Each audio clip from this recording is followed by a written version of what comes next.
29th of March, 1989, Tokyo police in Japan were interrogating 4 boys in connection with the kidnapping and gang activity of a 19-year-old girl. The 4 boys were confessing that they had done something wrong to a girl, so the police interrogated the boys separately. But despite interrogating them separately, the statements of all 4 were similar. This meant that the boys were telling the truth, but not about the case the police were investigating, but about some other case. So the police asked the boys for more details about the case they were giving statements about. The police then learned that the boys had killed a girl, put her in a 55-gallon drum, filled it with concrete, and dumped the drum at a construction site named Kasu. So the police went to that construction site and searched it, and there the police found a drum with a girl's body solidified inside. The girl's body was separated from the drum and sent for post-mortem. When the post-mortem report came out, the police learned that the cause of the girl's death was traumatic shock. The girl had been tortured extensively before being killed. Not only that, small needles were found inside the girl's breasts, meaning needles were stuck inside her breasts, and plastic bottles were also found stuck inside her rectal cavity. Before she died, the girl was pregnant, and her face was severely damaged. Because of this, she identification. At that place, one of the most disturbing events in human history occurred. Welcome back to another case study with. In today's video, we are going to discuss about the case of Junko Furuta. This case begins in the city of Misato, Japan, where 17-year-old Junko Furuta lived with her parents and younger brother. She studied at Yashio Minami High School there. Along with that, she worked part-time at a plastic molding factory so that she could collect money for her graduation trip. Junko was quite good-looking, and she was also quite good in academics. Because of this, Junko, even without wanting to, attracted the boys in her school towards her. Junko was nothing less than a dream girl for the boys in her school. There was a group of 4 boys in the same school who had dropped out of school but often came to school to bully other students. And these boys had links with the local gangsters there. Because of this, the students, faculty, and people around were also afraid of them. In that group were boys named 18-year-old Hiroshi Miyano, 17-year-old Joe Agura, 16-year-old Shinji Minato, and 17-year-old Yasushi Watanabe. Among these, Hiroshi Miyano had a crush on Junko, and one day he proposed to Junko, but Junko politely rejected him, and Hiroshi Miyano could not tolerate this rejection, and the anger of this matter was in his mind. On November 25, 1988, Junko was going home on her bicycle after finishing her part-time job. Hiroshi Miyano and Shinji Minato were roaming on the same road, and they spotted Junko going alone. And to take revenge, Hiroshi Miyano told Shinji Minato to go and knock down her bicycle. I will start talking to her on the pretext of helping. As per the order, Shinji went and kicked the bicycle, and Junko fell there. At the same time, Hiroshi Miyano went and offered her help.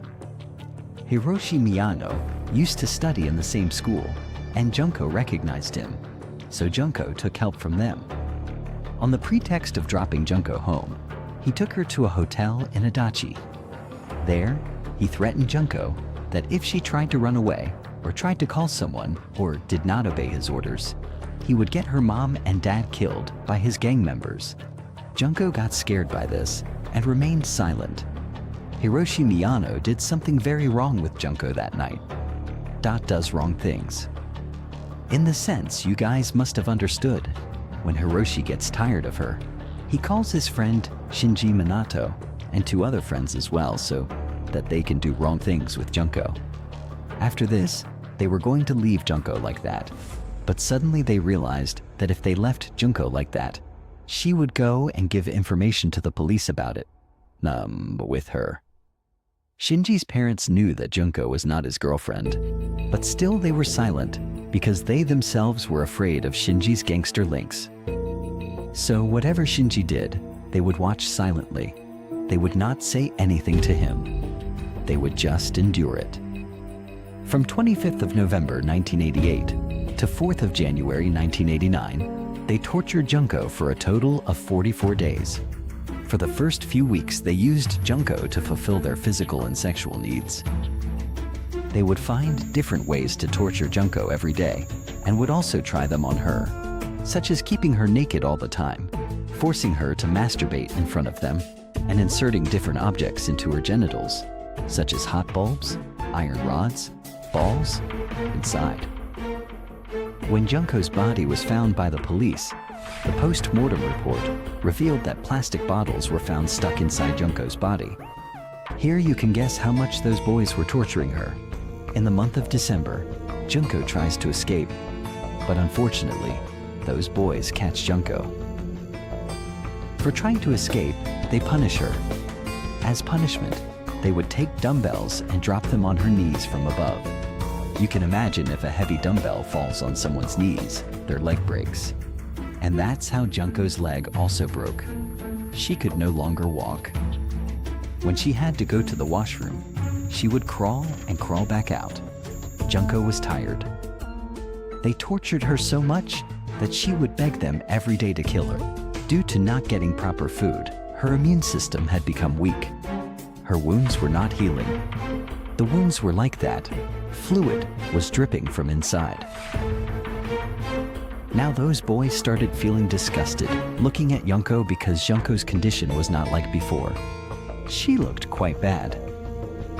Bad in the sense that blood was dripping from her body, body fluid was dripping from her body, and her face was quite badly damaged. Like it was scary to look at. But they still tortured her. They were not going to leave her even now. They had forcibly removed Junko's left side nipples with pliers.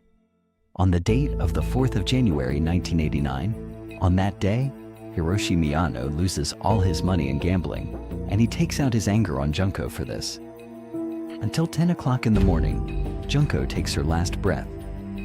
Hopefully, this will be a breath of peace for her. So that the crime is not caught, they made Junko put inside a 55-gallon drum and filled it with concrete. And the very next day, on the night of January 5th, 1989, at 8 o'clock, they dumped that drum at a construction site in Wakasu, Hiroshi. Miyano gets 20 years of imprisonment, Ogura gets 10 years of imprisonment, Shinji Minato gets a 9-year sentence, and Yasushi Watanabe gets a 7-year sentence. Along with that, as compensation, Hiroshi's parents had to pay Junko's parents $800,000, and in this way, one of the most disturbing and brutal cases in human history comes to a close. If you found this story very important, please don't just forget it as a horrifying real crime story. Share it. Have any other crime case that you want me to cover? The comment box is empty and waiting for you. And yes, do subscribe because I keep bringing such dark, real, and unfolding cases to you. Please say whatever you want in the comments. I really enjoy reading your comments. We'll meet in the next case. Take care until then.